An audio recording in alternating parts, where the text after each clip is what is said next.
What's up everybody, welcome to the channel. My name is Keith and in today's video we're going to be looking at and going a little review of the 4TB version of the Kinhank X5 Pro Android TV / retro gaming console. So let's get on with the show. So you may be thinking, what the hell is that? Okay, let's give it a quick breakdown in simple terms. This is a small console Android box from Kinhank which comes with either the console itself or you can buy it with a 4TB hard drive chock full of games and you can play it on the console. It has a large number of embedded hardware engines, supports up to 8K at 60 frames per second, along with having Android 12 running on the system, and it has 8GB of DDR4 RAM too. If you opt for the 4TB version, like I did, then you get the console, the 4TB hard drive, along with a power adapter, a braided 8K HDMI cable, SATA 3 cable for the hard drive, and a Bluetooth remote control which you can use as an air mouse too. The X5 Pro also comes with the GameCert T3 gamepad, which is a nice addition and great quality compared to the fake PS2 controllers that I've seen online and some of the older Kinhank consoles. This can be bought direct from Kinhank's website for $350, which is about £280 in the UK. I got mine from Kinhank on AliExpress for only £202, as there was a sale ongoing which had a massive saving, I have to say. May seem a little bit pricey for some people, but bear in mind that this is a plug-in and go console which comes with 4TB worth of games already on the hard drive, so you should have a lot of games to play from straight away as long as you just plug it in and you're good to go. This is my first ever plug-in and play style games console that I've ever purchased, and for the price I was a bit hesitant to do so, but after seeing a couple of reviews and YouTube videos I went for it to see what it was like. In the past I've used a Raspberry Pi to set up an emulator / ROM small PC. I plugged in the TV to use, but sometimes it was a chore to set up and to add new games to it and actually play it too. I hadn't done it for a while and there was always updates and stuff, but I wanted to get back into the retro gaming again, so I pulled the plug on this one. So what do you get with your package?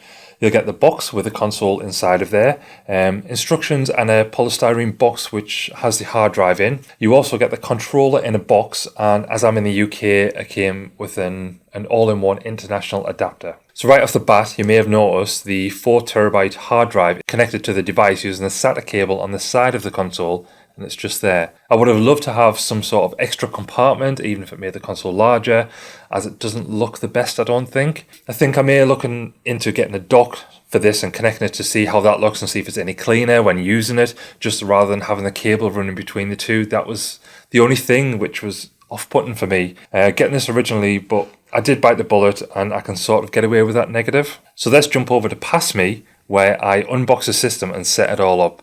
You'll notice too that I have additional setup option, which is a portable recording hard drive which I've used to shoot the output from the device for the video, so it's in high quality. If you want a video on this, then let me know and I'll be happy to shoot something on that as well. What it is, how I use it, and different features of it and stuff like that. Thanks future me. Now we're on the unboxing, so we'll take a look at what we've got. So as we said, this is the box that the console comes in.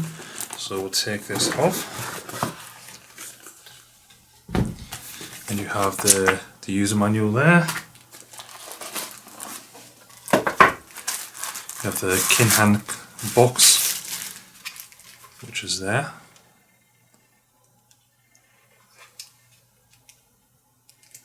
Looks quite nice. The side's got a nice matte finish, so it's not as smooth as you'd expect.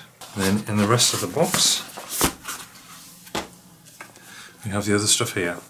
So we have the remote which you can use, and you probably use it as the mouse. We have the power lead here, and like I said, we have the adapter so we can have it in the UK plug. We have the hard drive cable and also an 8K HDMI lead. This is the adapter here. So we'll get it opened up. Comes in a nice little bag there. It's got like a lock and unlock, and see here it's got Europe, so if you need the 2-prong you can use that, and also the UK one. So I assume I unlock it. That's the UK plug, and I can just plug the system in there. Also got the hard drive with it. It says please connect the hard drive to the console first, then turn on the power to avoid the console not being able to recognize the hard drive. So we'll connect the hard drive first before we even turn the power on or connect the power.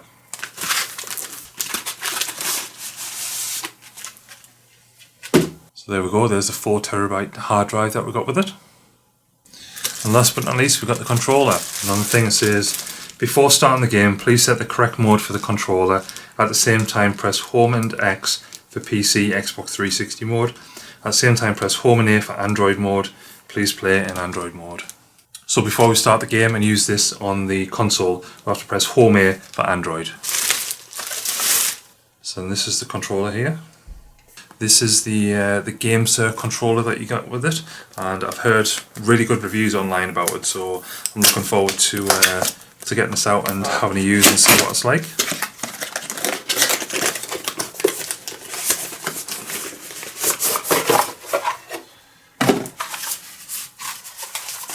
So in the packaging you get the controller here, you get the little USB dongle for it, so you can use that. There's a USB cable, so I assume you'll be able to plug it in and use it and charge it up. And then there's the controller itself. Just there, feels quite nice. Feels a bit like a PS4 controller. It's quite weighty as well, so should be quite nice to use. That's the unboxing. Let's get it all hooked up. So essentially, this is what we need. So we have the console here, and the hard drive. So we'll just get the hard drive. So we've got the hard drive here and the cable. So we're just going to plug that end in. As you can see there, that's connected in. And then in the side of the box itself, you see there is the connector as well. So we'll just plug that one in. So that's the hard drive connected as stated. And as we said, like, the only downside for me is the whole having the hard drive separate. Like, surely you could just make a case just to enclose them both in, but you know, maybe something for the future for them. Have the power lead here, so the DC in, so that's going to go in there. We will take the so we have the UK plug there, so that goes in there and the UK plug will work.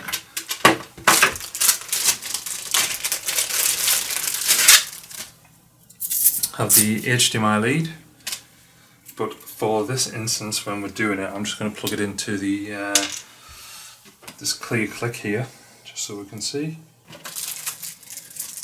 And I will also take the little controller USB, plug this in. So on the bottom there's the cables plugged in and good to go. So let's see, we'll plug this in. Just brought it over this side, just so I can put it on the TV over here. So on the screen you should be able to see the recording as well with the Kinhank. So there's the splash screen which has come up. There we go, it's loaded up with the loading screen. So I've had to press the button down on the controller, that's made the controller turn on. And now I can go around and look at the different things. So we have settings here. We'll look in device preferences. So we have the display here, so obviously HDMI. We have the Bluetooth, date and time, keyboard and autofill. So we have all those different options for that. Display and sound. So text scaling, match content frame rate, advanced display settings. So allow game mode, that sort of thing. So the main thing which we need here is this Pegasus key. So we're just going to load this up now and see how it is. So Pegasus is now loading. And as it's the first time loading up, it may take a while to load up because it's sort of, as we said on the document for the hard drive, it's loading up the games and the things from the hard drive just to sync it all with the system. The controller does feel quite nice. It's got the matte finish to it, so it doesn't feel too silky smooth like it's going to fall out of your hand, but it just feels nice to the grip. And like I said, it's sort of similar to a PS4 controller. The only thing you're missing is like your button further down here, it's further up, and obviously your touch bar at the top where it's got your buttons. So, and now we'll just skip forward. Well, it skipped itself. I was going to say we'll skip forward till when the Pegasus is loaded up, but it made a big jump there. But we'll skip to the end anyway. That looks like it's gone to the end, so we'll see. And as we've done here, this is loaded up straight away with the PS2. So it's got like your 007s and obviously in alphabetical order. Use the L1 and R1 to switch between the different sort of emulators as such, the different things. Yeah, Neo Geo, Nintendo DS, Nintendo 64, NSX. As you can see here, it's got like the logo off to the side, and at the bottom it's got a little video of the game playing as well. I think some of them have it, some of them don't, it all depends.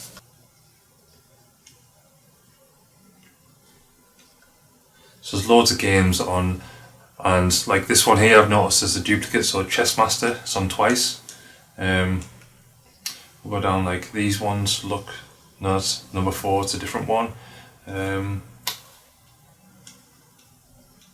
Donkey Kong, Double Dragon, Dr. Mario, that seems to be duplicate as well. And we just press A, that starts it. So yeah, that's loaded up now, that's got the big Nintendo screen on there of a one-player game. So you press start, yeah. So we'll have a slow speed just to get into it. I used to play this all the time, I used to love it. But we'll see if I'm any good at it still. So as you can see, it's very similar to Tetris. So you just have to sort of link the pills up, and once you do that, you'll be able to eliminate them.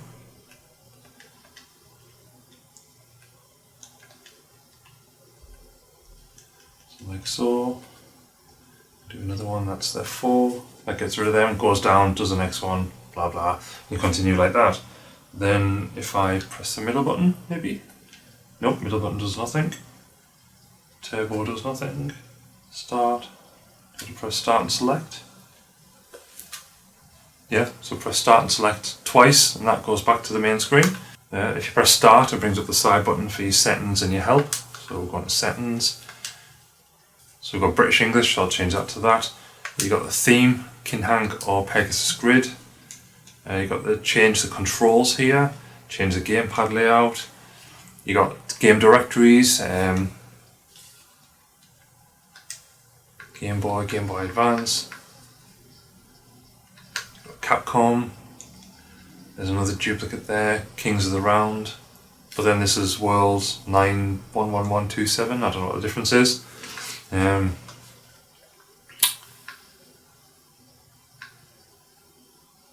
Yeah, loads of different emulators to play, so we've got like Bill and Ted's Excellent Adventure, Blockout, loads of different stuff, so we'll go through some of these later on and just sort of try out, see the emulator, see all the games that's with it and stuff like that.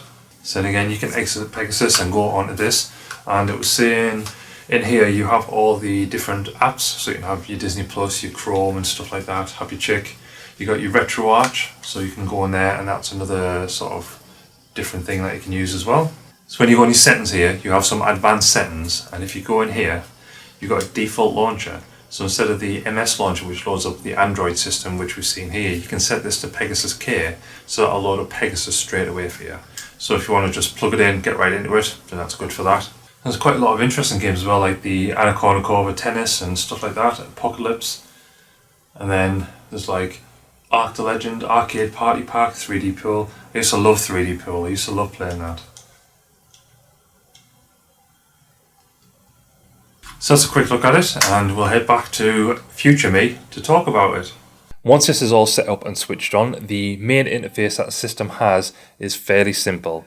You got the main screen, so where you can remove and add apps so they're easily accessible for whenever you want them. You can also head into the apps folder and look for the standalone emulator or app to run and use if you don't want to use the Pegasus front-end system. But for this video, I'm probably going forward, when using the system, I'll be using the Pegasus app just for ease, and it's just really nice. When you first open up the Pegasus app, it'll scan your hard drive and populate the platforms available with all of the games, and once it's done, it's got a nice look to it and it's very easy to navigate around, I think.